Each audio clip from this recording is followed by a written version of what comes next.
All right, we're coming to chapter 20.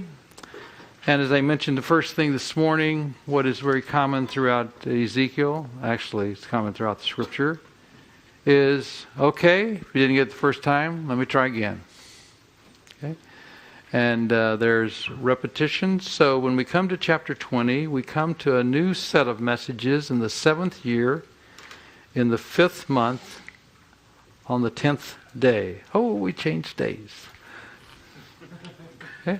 So we're on the 10th day. This is in the period of July, August. I won't take time to explain why I say July, August, except you have to realize there are different calendrical systems that can throw things off slightly, depending on which system is being used. But July, August, 591 BC. It's 11 months since Ezekiel delivered the previous series of messages as far as the dating. And here we're going to have, once again, a review and basically a historical review. History is significant because it really, you cannot deny it. It happened in that sense. And so we constantly see God going back to remind the people of Israel, just look. If you want to know why this is happening, just look at your history. Now they've argued, they've argued at this point. We've spent these last chapters about a number of their concerns, a number of the issues that bother them, things that they don't think is right, and things they argue about. And one of those has to do with, are we paying for our history? And in essence, what God is saying is your history is only getting worse, and you're at the worst part. And this is, just look at this and you ask a question whether God shouldn't be bringing discipline. It doesn't take a rocket scientist to figure out, yes, at that point. But you can change, okay? But it's a constant reminder, and it's part of it. It's there to put conviction upon them. Look at it. Here it is. It's right up to today. So, is there justification? Yes, there is. Not that God needs to be vindicated, not that God needs to be justified in what He does, but God has no problem just showing us that this is right. Now, there is news at this time, historically, of victories that the Egyptians are having in Sudan. Okay? The rumors are growing. Rumors are growing that Psamtik II would conquer Palestine. Exiles are getting excited. Their expectations are heightened. Zedekiah had shared this excitement back, home in Jerusalem, and the same views when he revolted against Babylon. This is really what drove him to do that. The only problem is, as I implied in just not too long ago today, this Pharaoh becomes ill, and Egypt's might never materialized. And of course, God told them that's what would happen in the situation.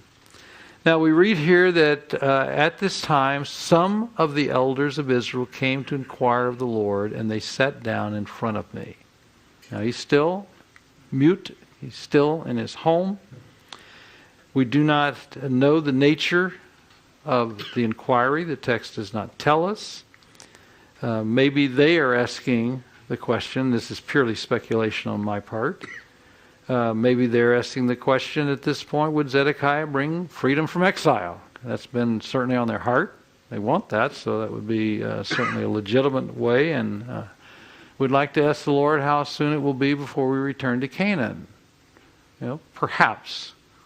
Those are the things that are on their heart. We don't know. We only have the text telling us, so to speak, the answer to the silent request.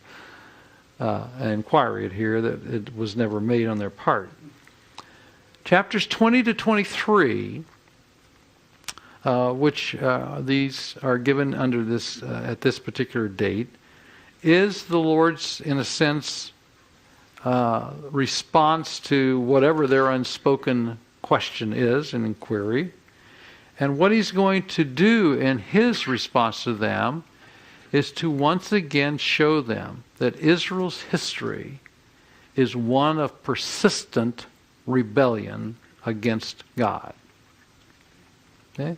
We're going to see that as he begins to describe all of this starting in verse 5.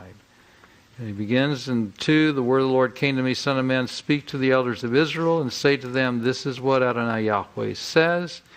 Have you come to inquire of me? As sure as I live, I will not let you inquire of me, declares the sovereign Lord. But judge them. I'll tell you what I want you to hear, regardless of what your question may be. Here's what you need to know. By the way, there are times in ministry where we need to instruct people in what they need to know, in a sense, whether they want to know it or not. And people are often hesitant about that. That's a real tricky one when you come to missions. Because in missions, we want to go to help the church in that place. But I'm not convinced, having been involved in missions for 19 years, that we go and do whatever the church in that place asks us to do. For example, if in most of the situations in Russia, if I ask them, what can I do for you? Same would be in Ukraine. Come and teach. They'll never develop their own education if I always teach for them. You understand what I'm saying? Now, I'm nothing against Russia and Ukraine. This would be true anywhere. But I'm just using it as an illustration. And so I work with them by asking questions and so forth to help them come to the place to see that we need to train the nationals ultimately to do what I might do initially. Okay? But I don't just sit there and say, okay. Because it's not for their well-being. It's not the best for them. So we sometimes need to speak to things people need to hear, whether it's the question they're asking or not at that point. Okay? So that's exactly what God does here, and he shows the history, and in doing so, I hope you see in all this his gracious long-suffering. God is so patient, so gracious, so long-suffering with Israel. I wouldn't have made it. That's the way he is, and that's the way he is with you and me. Don't presume upon it, however. We shouldn't do that. But God is so gracious.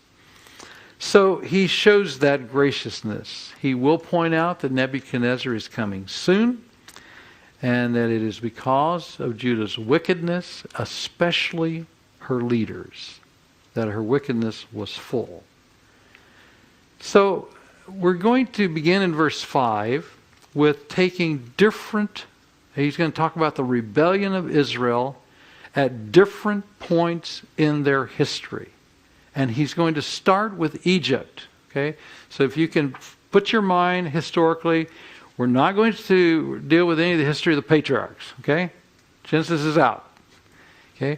We're going to come over here to the end of Genesis and the beginning of Exodus, and we're in Egypt. Okay? And by the way, this text is going to tell some things about that time that you're not going to find in Genesis and Exodus.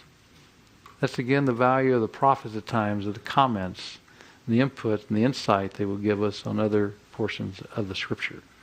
So we read here as in verse 5. This is what Adonai Yahweh says, on the day I chose Israel. You see, Israel is is beginning to be formed. When in the Abrahamic covenant, and God says he's going to create a nation, eventually you got three parts to form. You got to have people, you got to have a land, you have to have some sort of government. Okay? The people are being continually promised and developed throughout the whole of the book of Genesis, with the promise concerning both the seed and the land. But the people that's being delineated and through Abraham, then Isaac, okay, and then through Jacob, and then we see the 12 sons and so forth. That's all being developed. And those people come down to Egypt, and in Egypt, of course, they multiply to approximately 2 million people. Okay, so he's in Egypt at a time where the nation is starting to come together. Doesn't actually all come together. They're not really a nation till the end of the conquest, when they have a place to live. So he says, I swore with uplifted hand to the descendants of the house of Jacob and revealed myself to them in Egypt. With uplifted hand I said to them, I am Yahweh your God. Interesting. That's what he's wanting the people now to know. Okay. They obviously don't. On that day I swore to them that I would bring them out of Egypt into a land I had searched out for them, a land flowing with milk and honey, the most beautiful of all the lands. And I said to them, each of you get rid of the vile images you have set your eyes upon, and do not defile yourselves with the idols of Egypt. I am Yahweh your God, not them. That's what I told you there. Okay? But they rebelled against me and would not listen to me. They did not get rid of the vile images they had set their hearts on, nor did they forsake the idols of Egypt. So I said I'd pour out my wrath on them and spend my anger against them in Egypt. But for the sake of my name I did what would keep it from being profaned in the eyes of the nations among which they lived, and in whose sight I had revealed myself to the Israelites by bringing them out of Egypt. Do you ever get the idea when you read Genesis and Exodus that they worshipped idols in Egypt? No. In fact, one of the reasons I'm convinced that Joseph went down there and was used of God as a tremendous instrument at that time was to seek to preserve the people from the syncretism of Canaan, in which you already had Judah going into sacred prostitutes, at least thought he did. That actually was his daughter-in-law. Where you have the sons seeking to kill one another. I mean, you certainly didn't have a whole lot of unity among the people of God, among the sons of Jacob. And the land of Canaan, of the syncretistic religion, is just absorbing. You can see the process of just sucking them right in. Okay? And God says, no, I'm going to take you to a land of segregation. God's not condoning segregation. But he took them to a land of Egypt because the Egyptians, and you read in their writings, the Egyptians said, we're people. Everybody else wasn't. I don't know what everybody else was. But according to the Egyptians, they weren't people. So like when you come to the New Testament, there's the Greeks, and who's all the rest of the people? Barbarians. Okay. Well, different countries kind of have that perspective in history. They're it, and there is nobody else. Well, the Egyptians did that, and where did they do? When they came down, the brothers came down to Joseph, and they ate together, and the Egyptians sat at one table, and Joseph sat at another table, and his brothers sat at another one because the Egyptians didn't associate with the foreigners. Even Joseph was at a separate table, even though he was the prime minister. There was this segregational perspective on their part. And where did they put them in the land? The land of Goshen over there, out there. They're by themselves. And I think God did this was in an attempt to preserve them from the syncretism, but they still were in Egypt. And you can see their heart already, and I think that's exactly what God's revealing here in the history of them. Even at that time, the eyes were going, idols, other gods. And of course, you see that later when they come out. So, he says, I told them at that time, get rid of them. Get rid of them. But they rebelled against me in verse 8. And he said they did not rid themselves of the vile images they had set their eyes on, nor did they forsake the idols of Egypt. So I said I would pour out my wrath on them and spend my anger against them in Egypt, as we've read. and I will keep myself, my name, from being profaned by bringing them out. Because if it left them in there and let them be totally judged, the people of the nations would have said, what about their God? Plus he's wanting to redeem. So he brought them out. They weren't always coming with, yes, we trust you, God. I can, you just view that situation in Exodus 14 where they're right before the Reed Sea. And here comes the Egyptians over the hill. And they're standing there, and everybody is scared spitless. They have no weapons. They have no nothing. Here comes the Egyptian army. And Moses stands up and says, stand still. That's the very last thing you want to do in that case. You want to run as fast as you can. Stand still. Take your seats in the bleachers, please. We're going to have a nice show today. You want to watch this one? The Lord's going to fight for us today. Praise God for Moses. There are people like that will stand in the gap for the people. Moses trusted God, and people were scared to death. And of course, they all rejoiced, and it was so marvelous when the sea parted and they went across, and they got on the other side, and they had this big celebration. And 3 days later, they were wondering where God was. Sounds just like some of us. Okay? So, that's the context we're in. At the beginning of their history that he's talking here in Egypt, and they were having difficulty with Egyptian idols and vile images. And there's a prolonged discipline. Even in Egypt, they stayed there for quite a while, and it appears that they got into the idols and these things pretty quickly. And they were there, as you know, 430 years. And then God brought them out. And he promised to bring them into the land that he had charged them, that he would bring them, and he charged them to get rid of the idols. And they rebelled. So when we come to verse 10, we read there where he says, therefore I led them out of Egypt and brought them into the desert. So verses 10 to 12, we have the rebellion in the wilderness. We had rebellion in Egypt. Now we talk about the rebellion in Egypt. He first of all talks about the blessings that he had poured out upon them. I gave them my decrees there. I made known to them my laws. For as a man obeys them, he will live by them. I gave them my Sabbaths.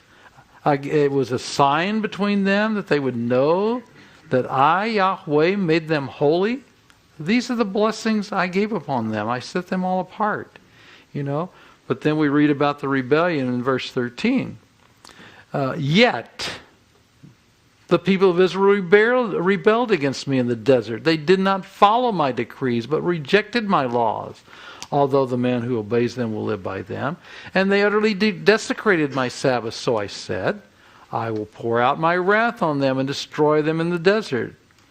And he says, but for the sake of my name, I did what would keep it from being profaned in the eyes of the nation in whose sight I brought them out. So with uplifted hand I swore to them in the desert that I would not bring them into the land that I had given them, a land flowing with milk and honey. And you know the story of how Moses interceded when God says, I'm going to wipe them out. That's what he's talking about here. And yet, for the sake of his name, which was the basis of the pleading of Joseph. By the way, guys, if you pray on the basis of who God is and what he does, I can guarantee you're going to have answers. Would that we would do that. Go read Daniel's prayer in Daniel 9. Beautiful prayer. Every request is based on the character of God. And he prayed boldly. They're actually imperatives. He's commending God what he is to do. We say, whoo, wow. I don't know if I want to do that. Look, if it's based on God's person and what he says, you can be as bold as you want. Because if God doesn't answer, then God isn't God. Do you believe that?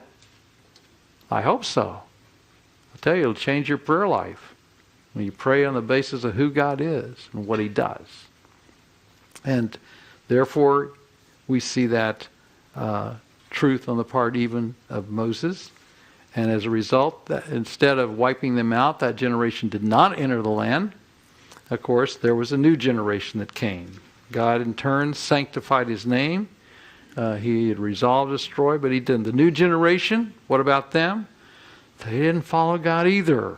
He goes on in the discussions here. He says, Yet I looked at verse 70. I looked upon them with pity and did not destroy them, but put into them in the desert. And I said to their children in the desert, do not follow the statutes of your fathers, or keep their laws, or defile yourself with their idols. Again, here's that father or son. Can you change it? You betcha. You don't have to do what they did. I am Yahweh your God. Follow my decrees. Be careful to keep my laws. Keep my Sabbaths holy, that they may be a sign between us. Then you will know that I am Yahweh your God. But the children rebelled against me. They did not follow my decrees. They were not careful to keep my laws, although the man who obeys them will live by them. And they desecrated my Sabbath. So I said I would pour out my wrath on them and spend my anger against them in the desert. But I withheld my hand for the sake of my name. I did what would keep it from being profaned in the eyes of the nations, whose sight I had brought them out. And with uplifted hand I swore to them in the desert that I would disperse them among the nations and scatter them among the countries ultimately, because they had not obeyed my laws and had rejected my decrees and desecrated my Sabbaths, and their eyes lusted after their fathers' idols. I also gave them over to statutes that were not good, and laws they could not live by. That is, the laws of other lands that are not good, and they had to yet live by them. And let them become defiled through their gifts, that is, the sacrifice of their firstborn, that I might fill them with a horror, so that they might know that I am Yahweh. You kind of get an idea where Ezekiel got that phrase? Yeah, how about the Mosaic Covenant? I want them to know who I am. So they rebelled against them. And we have the rebellion in 27 in the conquest of the land. Therefore, Son of Man, speak to the people of Israel and say to them, this is what Adonai Yahweh says. In this also your fathers blasphemed me by forsaking me, when I brought them into the land I had sworn to give them. And they saw any high hill or any leafy tree, there they offered their sacrifices, made offerings that provoked me to anger, presented the fragrant incense, poured out their drink offerings. And then I said to them, what is this high place you go to? It is called Bamah to this day. Well, I think that you have to. That the term Bamah is the word high place, but in this case, it's used as a place name, and we don't know exactly where that is. I think it could likely, and this is simply my opinion, I think it could likely be the altar that you had there to the north of Jerusalem, that was set up to be the altar to which they went to worship in those days at that particular high place that was still existence when you come later in the history of Israel during the kingdom period. Now, rebellion in Egypt, rebellion in the desert, in the wilderness wandering, rebellion at the conquest and the settlement, and then we make a leap to Ezekiel's day. That's enough, kind of, he says. It's enough. Mm-hmm. I think it's verse 25. Yes. In the context, it seems like it's the rebellion in the wilderness wanderings. Mm-hmm. And it reads, I gave them commandments that were not good and judgments which they were not able to do them. You said that refers to foreign laws, is that correct? Well, I think in light of the fact that he's in verse 23, that I would disperse them among the nations and scatter them among the countries because of these things, and that I will give them over to statutes that are not good and laws they could not live by. I think this is really speaking of what the same sort of thing you're going to have later in Deuteronomy 29:30. that ultimately, and he's doing it at this point because he's just about to end, and he's going to go now to Ezekiel's time. What he's doing here is simply trying to go back and give a brief history. And in just a moment, it's going to be interesting because he'll pick up and take the latter part of history in another context. Takes the brief beginning saying, this is your whole origin. This is the way it was from the very beginning. This is nothing new. This has been systemic, unfortunately, for the people of Israel. This is something pervaded them. And ultimately, I think what here he in the midst of the revelation is simply moving, saying, and ultimately you'll because when the fruition of this is you'll be dispersed among the nations, just as he says in the Mosaic covenant earlier, you'll ultimately be. And I think we have to understand that the laws he gives there, we have nothing anywhere where God's saying, here's some bad things I want. Here's laws I want you to do, and these are really going to lead you into degradation. I think within that context, and to me the context is an important factor of dispersion, he will give them over to these people, and they will have to deal with laws that aren't good for them, and things that are going to make them miserable in that context.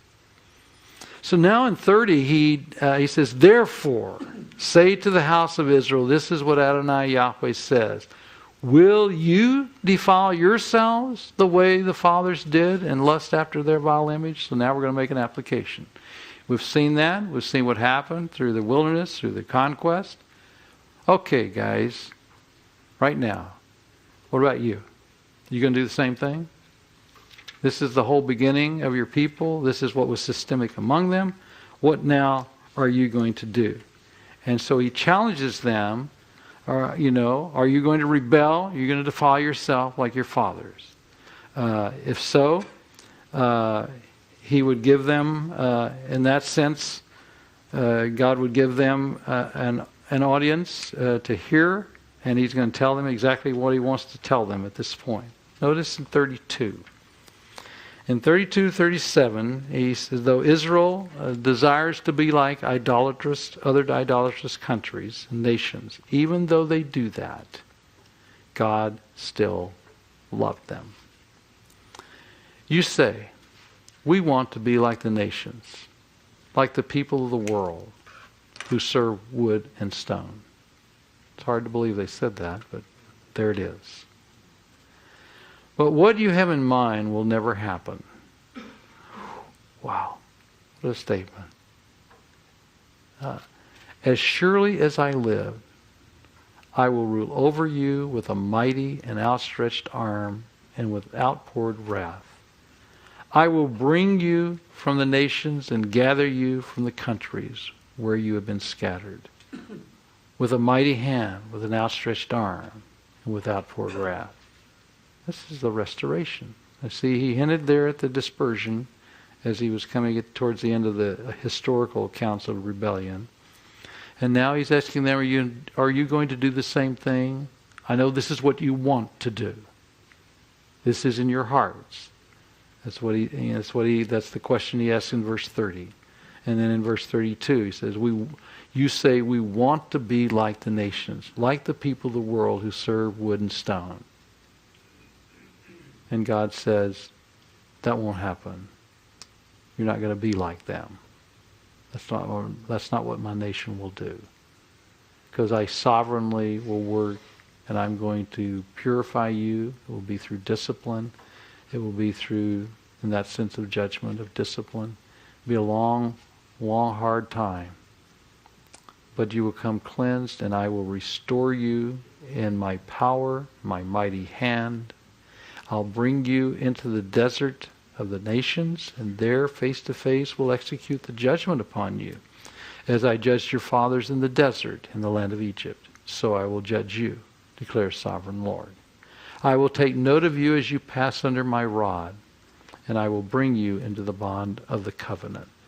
Now, passing under the rod of the person is normally a sense, especially with a shepherd, if you're counting to make sure those that belong to your flock. Making you see them as they go by to see if they have the markings and so forth that belong to your flock. They're the ones that are going to be in the bond of the covenant. I will purge you of those who revolt and rebel against me. So he's going to purge the nation of the rebels, of those who rebel and revolt. Although I will bring them out of the land where they are living, yet they will not enter the land of Israel. Or they'll go into the dispersion and captivity, but they're not going to come back. He's going to purge them out. Then you will know that I am Yahweh. In this particular kind of beautiful statement of God's great grace. There is here a situation that we read that he will execute judgment upon them and your fathers and so forth, and I will take note of you as you pass by, and I will purge those and bring you back in the land. As for you, O house of Israel, this is what Adonai Yahweh says. Go and serve your idols, every one of you. But afterwards you will surely listen to me and no longer profane my holy name with your gifts and your idols. This is not that God is wanting them to be idolatrous, but that's what they want to do. He's going to give them over. You know, we have that happening in the Scripture often where God gives them over to the degradation of their sin so that they will come to the bottom and realize their need. You read the same thing in Romans 1. It's the same concept. Leviticus chapter 18 too. Yes, same. Yeah. And that's, you know, you look at that and you say, it's too bad that they couldn't learn before that. And you're, by the way, going to see people today, and your heart's going to cry out for people whom, in essence, God is saying, or is allowing them, okay, you want to go this way. Okay, I'm going to let you find out where it leads. With the desire that will show you that you need to change. And you'll return to me. And that's one of the saddest things in the world to watch. And it's going to be especially sad if it's someone very close to you. To have to see them have to endure, they have chosen to endure the agony in which they have self-imposed upon themselves because of a refusal to turn to God. And you pray for them that they would come to their senses and see. But God's doing this, and this is what we have to understand. This is a manifestation of His love. That's hard for the non-believer to understand. But it's His grace and His love that He will allow a person to go to the depths so that they can rise from the depths and turn to Him. And that's what He is doing in this particular case and will do with them. Okay, but afterwards you will surely listen to me. That's the whole goal. And no longer profane my holy name with your gifts and idols. For on my holy mountain, the high mountain of Israel, declares Adonai Yahweh, there in the land the entire house of Israel will serve me, and I will accept them. So He's looking to the future. There I will require your offerings and your choice gifts along with your holy sacrifices. I will accept you as fragrant incense, and I will bring you out from the nations and gather you from the countries where you have been scattered, and I will show myself holy among you in the sights of the nation. Then you will know that I am Yahweh. When I bring you into the land of Israel, the land that I've sworn with uplifted hand to give to your fathers. There you will remember your conduct and all the actions which you have defiled yourself, and you will loathe yourself for all the evil that you have done. In other words, there will be confession and recognition at that time. And you will know that I am the Yahweh when I deal with you for my name's sake and not according to your evil ways. Thank God. He does not deal with us only by our evil ways. Or your corrupt practices, O house of Israel, declares Adonai Yahweh. So, it is a message of application, we would say from 39 on to them. Stop and consider. I know you people really want to go be like the nations. You want to conform to the rest of the world. And you're going to find many people in your ministry that want to do that. And by the way, as God does, you may have to just let them reap the consequences of where they're going if after a time they simply don't listen. Let me just make one moment of that in a statement in a practical way. Having been in the pastoral ministry for more than 15 years also, as well as teaching. Gentlemen, there are going to be innumerable people who have problems and who are not walking in God's way.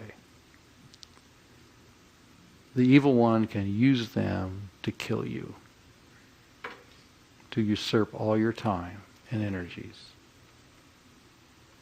Now, you want to be open when somebody wants to change. You want to be there to help the people. When a person consistently refuses, but wants to usurp all your time with nitpicky types of things, but never wants to do anything, I encourage you to let them go and let them reap the benefits. I do not see Jesus chasing people. Jesus was always available to those who wanted help. But he didn't go after people, oh please, year after year and year. I can tell you that by experience. Okay? The evil one can use that to usurp all the time of your ministry. So you cannot minister to those to whom you should be ministering. Be available. Be sensitive to the Spirit when the person really genuinely wants help. But many don't. They just want to be able to go through the whole thing again. And it's sad. It's a heartache, if you have any compassion at all, to have to see people go through the agony of the consequence of their sin. But we see here, not only here, but many places in the Scripture, this is what God does because this is what will bring them to where they will be serious and where they will deal with this as they come to the depths of their degradation in that case. Now, beginning in verse 45, we really have a new thrust that takes place here. We have the judgment is going to turn and focus not so much on the nation, but it's going to focus on the leadership once again. And this is going to take us through the end of chapter 21, where the discipline is focused more in that particular direction. And we have here initially, he says to them, Son of man, set your face toward the south. Preach against the south. Prophesy against the forest of the southland. Say to the southern forest. Well, you get the idea he's a southerner at this point. You know, everything is south, south, south. Why is it south? Anybody know? Judah. Remember? Face east, north, east. Judah's to the south, to the right. Israel's to the north, to the left. So, he's just another way of saying Judah. Okay, I want you to focus on Judah. This message, guys, you get the point? It's going to be Judah. And Judah was, from all we can tell, a forested area in that time. They're trying to make it more that way again. There's reasons why it's not today. When you put a bunch of goats out there on the land, you lose everything. Because you know how a goat eats? You know, they pull the roots up. They don't just... They're not a good lawnmower. they destroy the place in the process. Okay, so he's looking to the south. Okay, what's going to be the message? What is he going to say to the forest? Hear the word of the Lord. This is what Adonai Yahweh says. I'm about to set fire to you, and it will consume all your trees, both green and dry. It will consume, the blazing flame will not be quenched. And every face from south to north, and that is encompassing the whole area, will be scorched by it. Everyone will see that I, Yahweh, have kindled it. It will not be quenched. Now this is very clear in the context, or even as the term fire has been used previously, and it is definitely a demonstration of judgment here. I think here is a descriptive. He's using a metaphor here. The forest is Judah. The forest is going to be ignited, and every person is going to be scorched. Every tree, green and dry. And we're going to see this includes everybody, the righteous and the unrighteous. Unfortunately, we sometimes hope that as righteous people we'll never have to endure any pain. Would that were true. I don't know. I must not be very righteous if it is. And probably most of you aren't either, if that's true. We live in a sinful place. We live in a sinful world. And though we do not like sin and we do not want to really participate in it, it is around you and it does affect you. I mean, I don't mean that by affecting it doesn't have to change you, but you can get the consequences, be the word I'd want to use, the consequence of sin.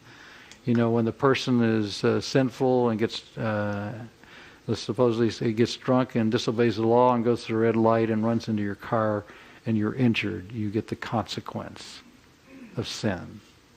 You didn't want that sin, but we live in a sinful world. We do often get the consequence, yes.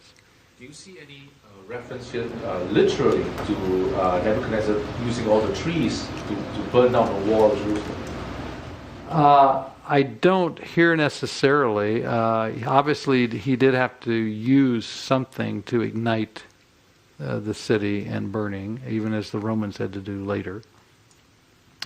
And it was a forested area. So certainly could have. I just don't have any particulars that would tell me that specifically here. Okay? So we have this burning, every green and dry tree, each person will be touched by God's fury at this point. All will know that it's Yahweh who has brought the judgment. And the devastation of this that is left upon the people is very strong at this point. We go on to read in chapter 25. It actually just continues straight on through. The word of the Lord came unto me, Son of man, set your face against Jerusalem and preach against the sanctuary. Prophesy against the land of Israel and say to her, this is what the Lord says, I am against you. This is basically kind of interpreting the metaphor. I will draw my sword from its scabbard and cut off from you both the righteous and the wicked.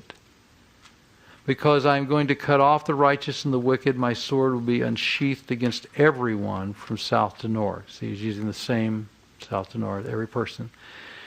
And then all the people will know that I, Yahweh, have drawn the sword from its scabbard, and it will not return again. Everybody will know that I kindled the fire. Well, by using another imagery, everybody will know I pulled out the sword, and the same results are happening. Notice how this will affect them. Therefore, groan, Son of man, groan before them with broken heart and bitter grief. And when they ask you, why are you groaning? You shall say to them, because of the news that is coming.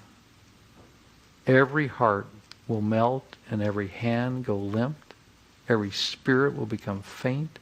Every knee will become weak as water. It's coming. It will surely take place, declares Adonai Yahweh. The emotional response of the people is it wipes them out. Their hearts melt, their hands go limp, their spirits faint, their knees feel like water. I don't know if you've ever been in that emotional situation. I hope not too often, but probably most of us have been in that place where we just feel, just totally zapped. in that context. And that's how the people are going to be when it happens. They can't believe it. And it just emotionally is shattering to them. Isn't this a contrast with the angelic executions of Ezekiel 8 to 11? That in Ezekiel 8 to 11, the people in Jerusalem who were mourning over the detestable things marked, and they were spared from the execution by the angelic executioners. But here in Ezekiel 20, God is saying that both the righteous and the wicked will be slaughtered. He says it's going to affect them both, and each person. Yes, that seems to be from a contradictory situation, and I think we have to grapple with that. I think solutions that we can deal with that would be in the sense that when the one is marked as a righteous person, they certainly have a relationship with God that will never end. There is a protection in that sense. In that sense, we move it more out of the immediate physical into a longer-term situation. That every single individual is going to be touched with the judgment that comes in the imagery that's given here, both with the fire and the sword. We already know that there is going to be, like the dividing of the hair, that not everyone will be touched. We already know there will be a dispersion, and that dispersion takes place. So I think when we come, therefore, to a passage like this, we need to keep the metaphor fully to the sense that God's going to bring judgment upon the whole land, and it will affect each person. Notice when it speaks of each face, every face will be scorched by it. Doesn't necessarily say they'll all be burned and die at that point. Every tree, green, the dry and green, is going to definitely be approached. But then he uses the concept of the scorching, not necessarily the whole. I'm going to cut off everyone from north to south. I'm going to draw my sword, will be unsheathed against everyone. Doesn't again mean that each individual will have to die. So I recognize at that point I'm taking the text to say I'm going to take it what it says and not make it become, you might say, extreme, one way or the other. To say, well, it says all, but it's going to be everybody, or it's going to be nobody. But I do think we have to let the text be held to what it says. And it doesn't demand that every individual go. And the remnants are always going to be small. That's already, the hem and the garment. It's just a very few. So I'm not particularly sure that it's contradictory, though certainly on the surface it certainly has that appearance. But I think as a metaphor, both of the sword and of the fire, that it's giving the general perspective that the whole area is going to be, God's going to bring his judgment against them. Now, when we come to in 21, we come down to verse 8. We now have a new poetic song that he's going to sing against them. He has talked about the burning of the southern forest. He's now going to talk about the what I call the sword song here, poetic song about a sword. He continues that idea of a sword in verse 8. The Lord came to me and he said, "Son of man, prophesy. Say, this is what Yahweh says." And then he gives this thing, a sword, sharpened and polished, sharpened for the slaughter, polished to flash like lightning. And he says, shall we rejoice in the scepter of my son Judah? The sword despises every such stick. And he goes on. The sword picture here is a sword that is sharpened, that is polished, that is ready for the slaughter, and it is working with the speed of lightning here. And the hand, of course, as we're going to see, basically it's in the hand, as the rest of the text has told us, in the hand of Nebuchadnezzar. Obviously, ultimately, it's God's sword, but he's using the instrumentality of Nebuchadnezzar in the text. And what's Ezekiel's response for this? When it's done, he says, "Cry out and wail, Son of Man, for it's against my people. It's against all the princes of Israel." So here it's primarily, especially the leadership. "They are thrown to the sword along with my people. Therefore beat your breast. Testing will surely come." And the testing, by the way, relates to the people, not to the sword. Grammatically, to the nearest antecedent. The people will be, so to speak, tested and found wanting at this point. And it's going to come. And what if the scepter of Judah, which is the sword, despises, does not continue? Well, it will. The scepter will continue. Why? Why does the scepter continue in Judah? Davidic covenant, absolutely. And God is faithful to his covenants. Not because of the people, otherwise I'll wipe out. Does this mean that every person in the line of David is going to live and not experience judgment? Why? Davidic covenant. Thank you. We're right back to the same thing. Because the Davidic covenant says if one of these guys does what's wrong, goes astray, he will be disciplined. But there will always be one in the line. God is so faithful. So wonderful to watch what he does. You know, why we doubt his word is, well, that's interesting. You know, why do we doubt his word? We really shouldn't in that sense, as we constantly see the faithfulness of God as he works these things. So we have this sword that comes through in the sword song, and the scepter of the Messiah will not be, in that sense, extinguished in any way. Actually, in the midst of this, that's the bright statement of hope. Your hope is God's faithful to his Davidic covenant.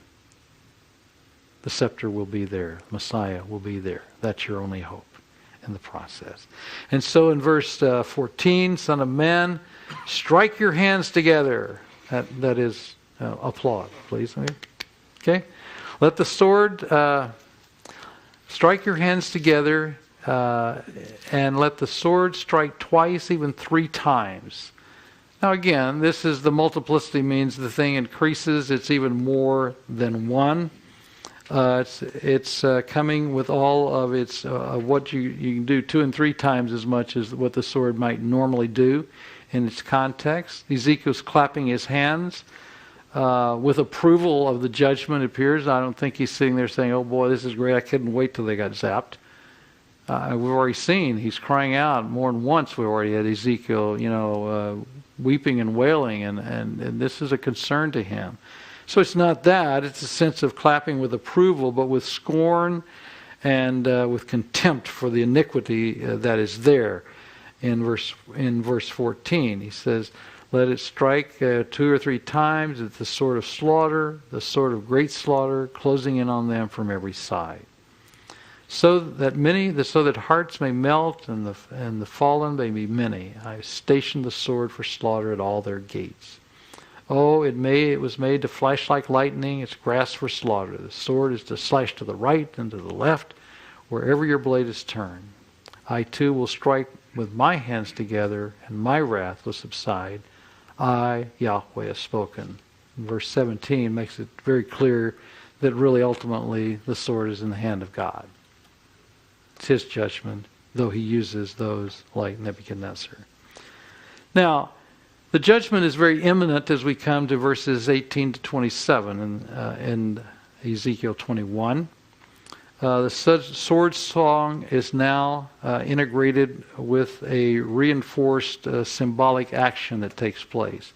And our symbolic action that takes place is, "Son of man, mark out 2 roads." So here he is, earlier he described things on a brick. Now he's going to draw us another little picture. He's going to draw a map. Okay? So he draws this map. And he says, "Mark out 2 roads for the sword of the Lord, for the sword of the king of Babylon." That's why we know that the sword's in his hand, but it's really ultimately in God's hands. But he's using Babylon. 2 roads for the sword of the king of Babylon to take, both starting from the same country. Make a signpost where the road branches off to the city. So we're going to come to a fork in the road. Okay, got a map, got a fork in the road, and we're going to have a signpost right there.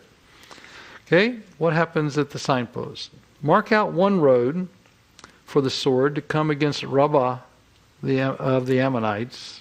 Okay, one way is going to go, he's coming from the north, so one way is going to go to the left towards Rabbath Ammon. And the other way against Judah and fortified Jerusalem. So, signpost says to Rabbath Ammon, to Jerusalem. Okay? These are your options. Which way do I go at the fork of the road? Because both had rebelled. Okay? Texts tell us, Jeremiah as well as Ezekiel, and then the historical texts, both have rebelled. Okay? Which do I go first here? I'm at this point. So, for the king of Babylon will stop at the fork in the road, at the junction of the 2 roads, to seek an omen. He's going to use the divination, which the common things of the day. He's going to say, okay, which way do I go in the fork in the road? Do I go right? Do I go left? Okay, so I'm going to use my different types of omens and divination. He will cast lots with arrows. Okay? What they do, they mark an arrow and they put it in the quiver, and they take the quiver and they swing it around. The first one to fly out is the one you go. Okay? The one that's marked that way. He will consult his idols. Idols were certainly inquired of. I'm not sure how they answered, since they can't talk.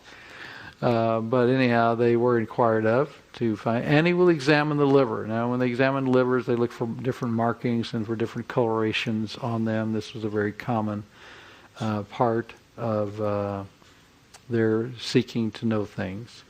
We might say it's kind of strange when people today go in to see, spiritists and so forth, for the same sorts of things. Now, into his right hand will come the lot for Jerusalem. So they must have been casting lots also. Where he is to set up the battering rams and give the command to slaughter, to sound the battle cry, to set the battle rams against the city, to build a ramp and erect siege works. It will seem like a false omen to those who have sworn allegiance to him, but he will remind them of their guilt and take them captive. Now, the point here is they have an alliance, because of their vassals, an alliance with Nebuchadnezzar. And it's going to seem to them, what's the deal?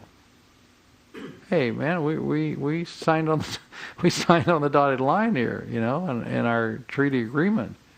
But we've already heard, and we're going to hear again, they have broken their treaty, their alliance relationships with Nebuchadnezzar. So initially, it's probably the cry, unfair, not fair, why us? Why do we get to be the first one? But he's coming upon them anyhow in this situation. It will seem like that, he says, but he will remind them of their guilt and take them captive. And this will be, of course, the third deportation. Therefore, this is what Adonai Yahweh says, beginning in 24. At this point, he's going to give the judicial sentence upon them. He says, Jerusalem, he's going to say here, Jerusalem will be seized because you people have brought into your mind your guilt by your open rebellion, revealing your sins in all that you do. Because you've done this, you will be taken captive. They're going to go into captivity at that point. Verse 25, O profane and wicked prince of Israel. Who is that? Zedekiah. He's the prince or the Nasi or the leader whose day has come, whose time his punishment has reached its climax. This is what Adonai Yahweh says. Take off the turban and remove the crown. Who wears the turban? The high priest. Who wears the crown? The kingship and the high priestship are going to be removed. Okay? And those obviously are not going to return again and together again until the end time, because he says it will not be as it was. The lowly will be exalted, the exalted will be brought low. A ruin, a ruin. I'll make it a ruin. It will not be restored until he comes to whom it rightly belongs, to whom I will give it. Now that phraseology it kind of gives us a ring to us. It's like, I think I've heard something like that before. Where have we heard a similar phrase? Genesis 49. Genesis 49. Until Shiloh comes. Okay. So the high priesthood and the kingship are removed until the one comes to who it rightfully belongs. The one who is the king, priest, the Messiah. Okay? And this tells us that really the discipline that's taking place now, though there is a restoration from Babylon, is not just looking near, it's looking at the fact that really, for Israel, they're not fully cleansed, and there will not be full restoration till the end times. And the prophets will do this. They'll we might say, kind of drop these hints or drop these little nuggets right in the midst of a contemporary situation that also focuses you to the future. Do they give you any timeline particulars? Absolutely not. They're talking conceptually. What are they talking about here? Hey, the high priesthood and the kingship are going to be removed, and it will not be back until it comes both to the one to whom it's rightly due, the Messiah who will come. Okay. So they're in a conceptual discussion. They're not in a chronological discussion at that time. Verses 28 and following are interesting because the Lord says, say about Ammonites and their insults. Now we're going to very quickly see when we come to 25 that the major reason for the judgment upon the nations is because of how they insult and mistreat and mock and deal with Judah when they're down, when judgment's being brought upon them. Their ungodly responses. But this is not a judgment on Ammon. This is just somewhat, you might say, a little statement of things to come here at the beginning of verse 28. That judgment's going to come in chapter 25, beginning of chapter 25, where it's going to be stated. But here he's going to use their song of the Ammonites, their taunts against and their mocking of Judah as a statement there of judgment upon Judah.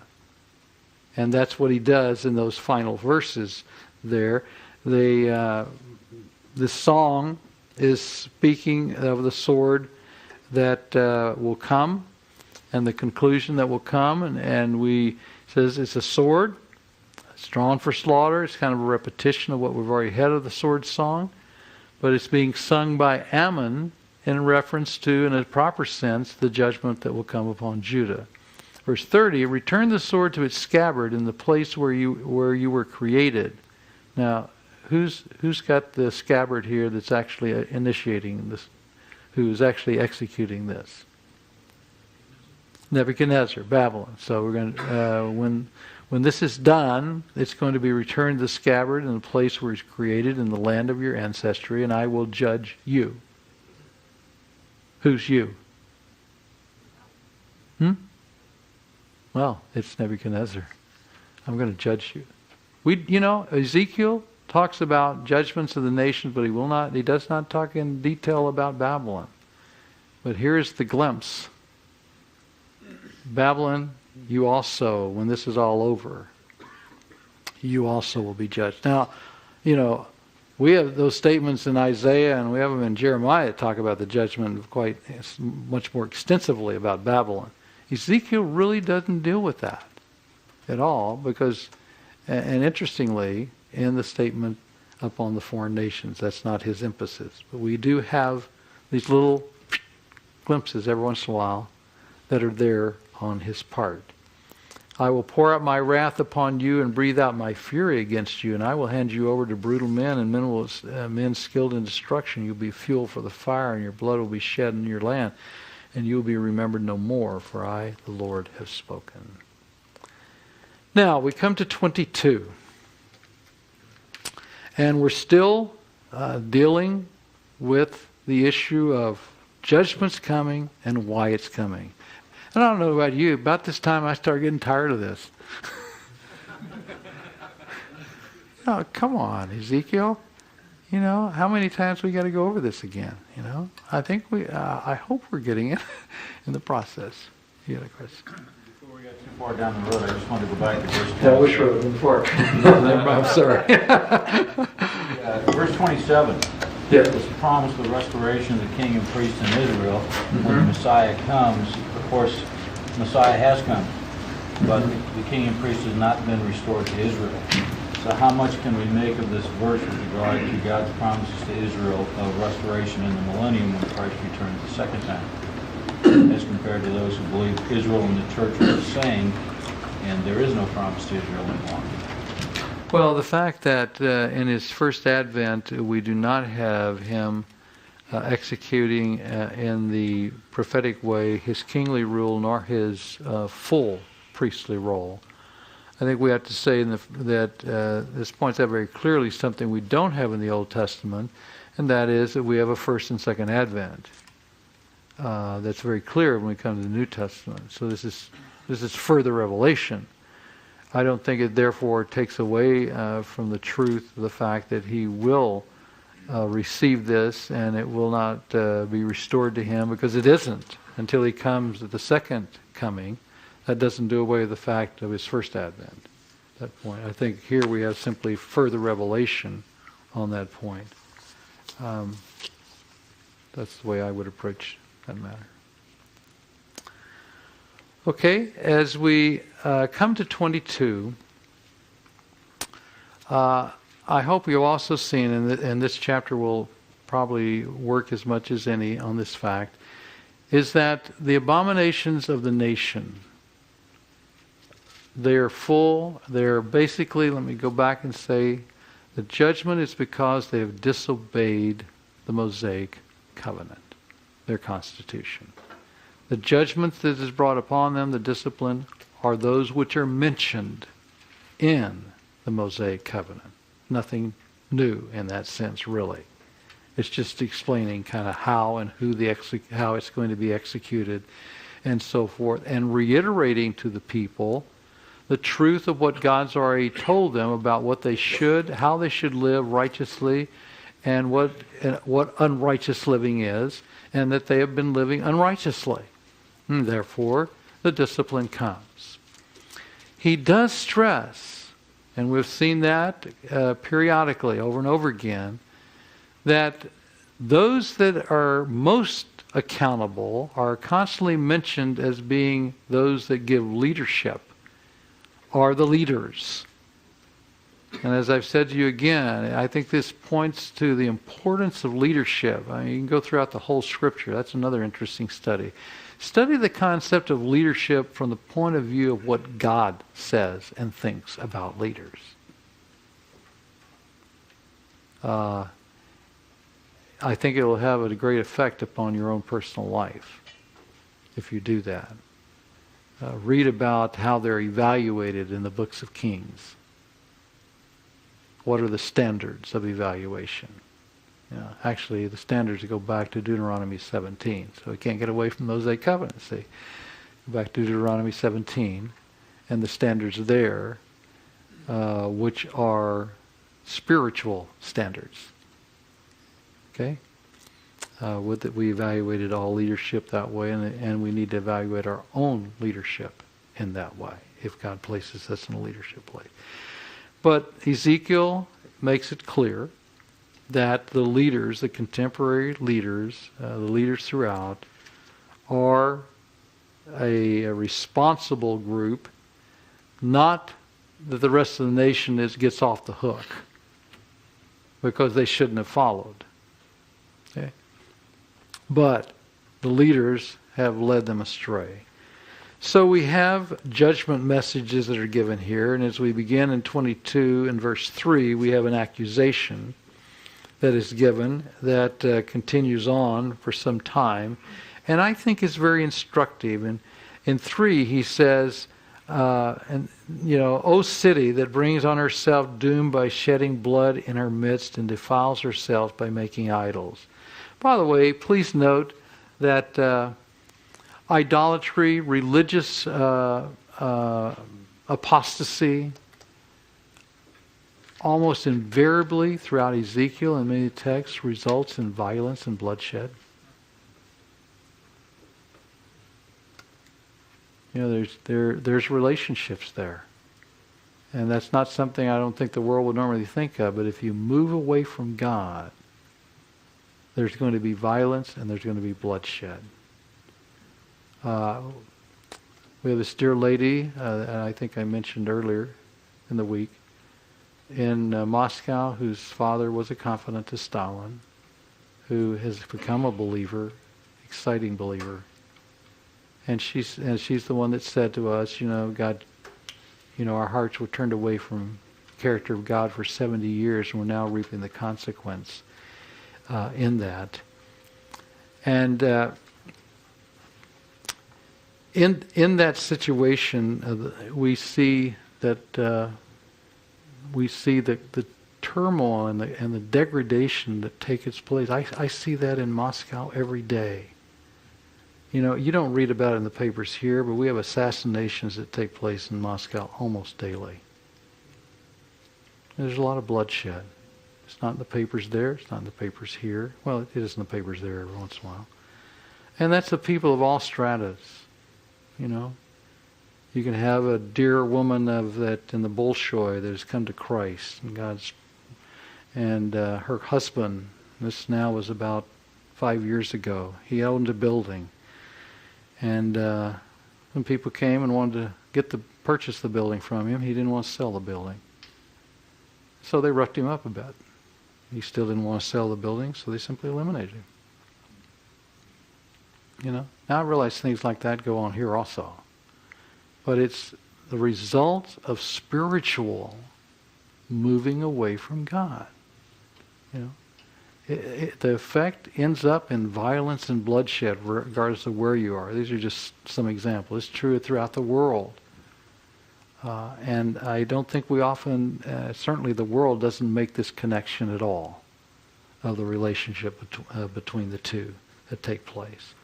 So there's bloodshed and murder of various ways that are taking place in Jerusalem, in Judea. On this point, you have become, verse 4, guilty because of the blood you've shed. You've become defiled by the idols you've made. You've brought your days to a close, and your years, and the end of your years is come. Therefore, I will make you an object of scorn to the nations and a laughing stock to all the countries. Those who are near and those who are far away will mock you, O infamous city, full of turmoil. See how each of the princes of Israel who are in you uses his power to shed blood. Now, verses 6 to 12, please note these verses. Go back and think about them sometime. I just want to briefly go through them because they're discussing what are the abominations of the leaders. What are the things that they are doing wrong? And I hope we can learn from what people do wrong in this text to know what we need to do right. Okay? Notice, they shed blood and they misuse their power. We just mentioned that one. Verse 7, A shows that they ignore the rightful place and authority of parents. You ever think about that? Leadership is doing that. Is that happening in this country? Okay. And thus it destroys the home. 7b, second part of 7. They are socially taking advantage of the helpless people, where he says, you've oppressed the alien and mistreated the fatherless and the widow. Mosaic Covenant speaks very explicitly to that. Are we doing that? See? That's the wrong things for a leader to be doing. They're indifferent to those they rule. Notice he says, you have despised my holy things and desecrated my Sabbaths. In you are slanderous men bent on shedding blood. In you are those who eat at the mountain shrines and commit lewd acts. They have allowed these religious pagan practices to go on in their country. They are indifferent to the holy things of God, and as a result, they are indifferent to the people for whom they are to care. So they engage in heathen ritual practices in the process.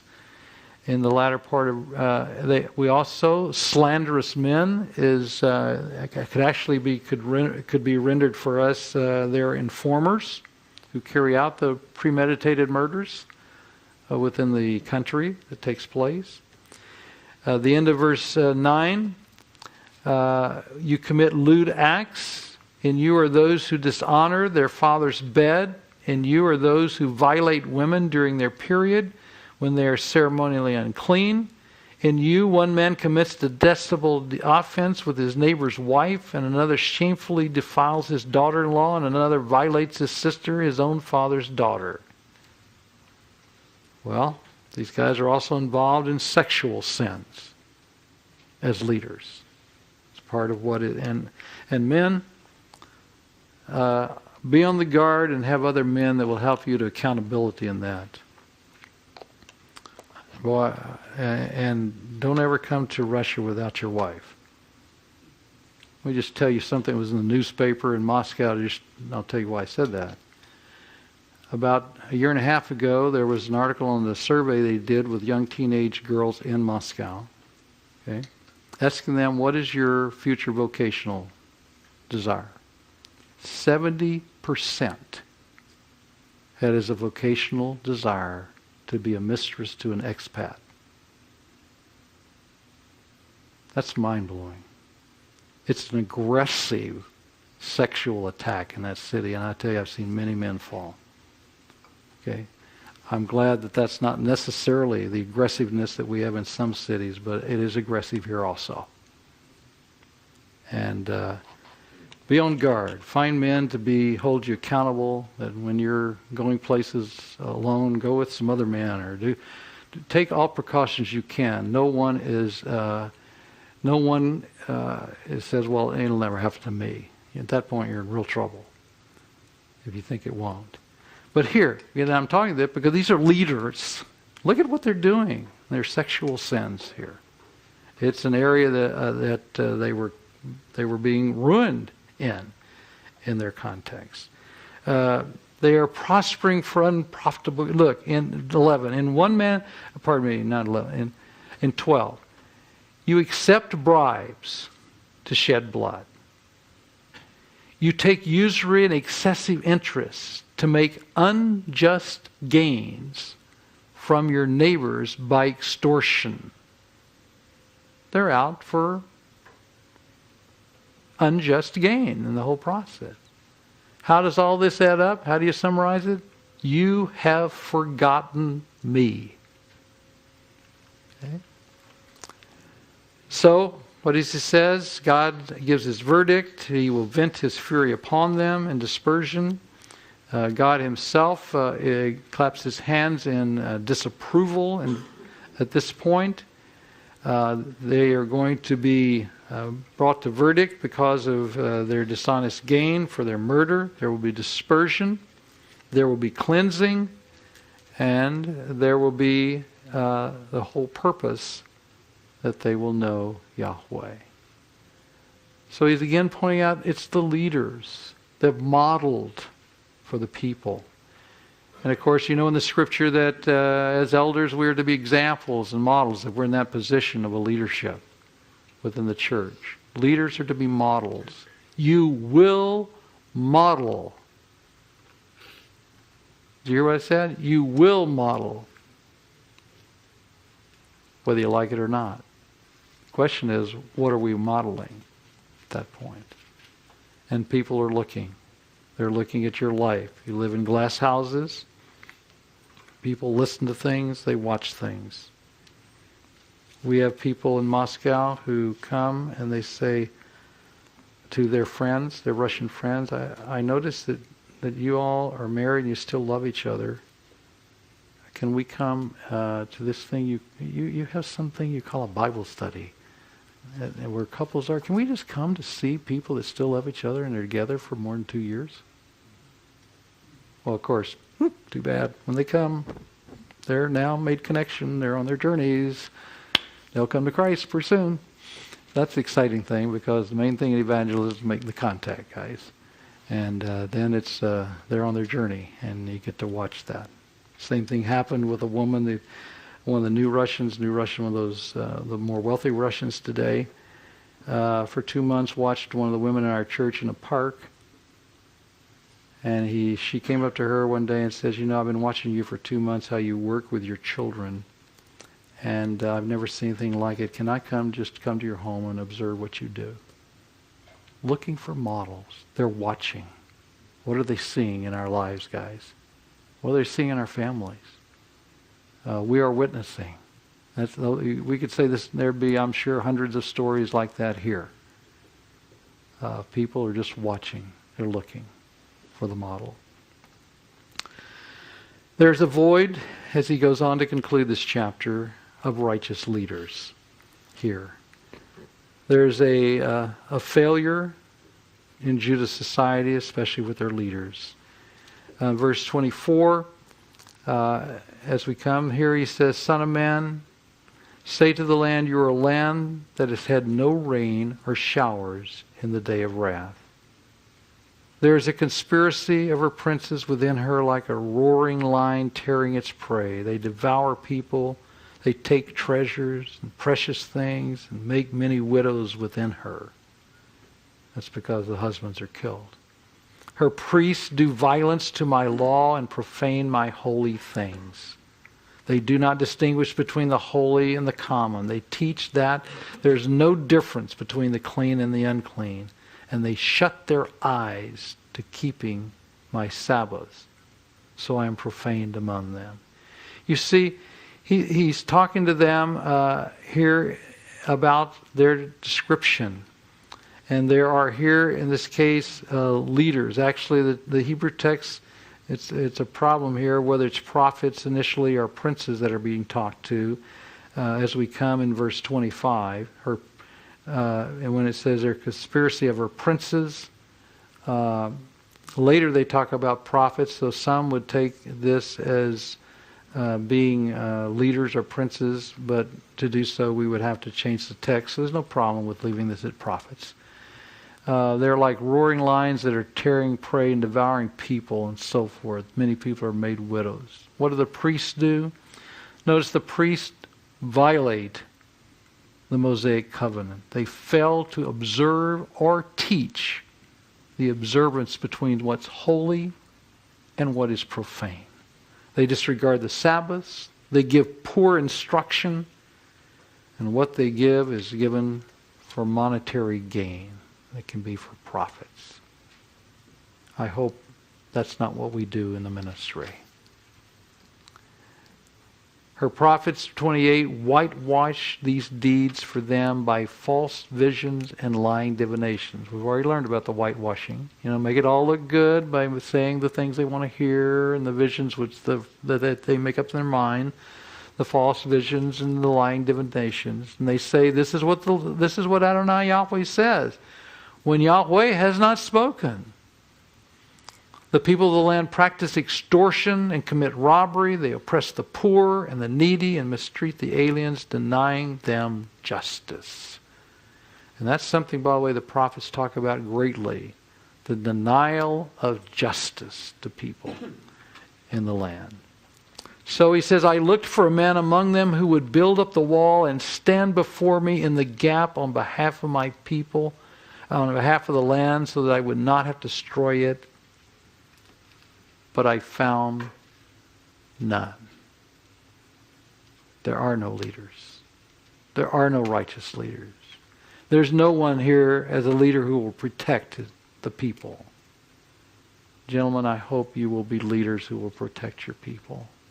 Hope you'll be those who will stand in the gap for your people. Be like a Moses who stood there in Exodus 14 and stood in the gap for his nation.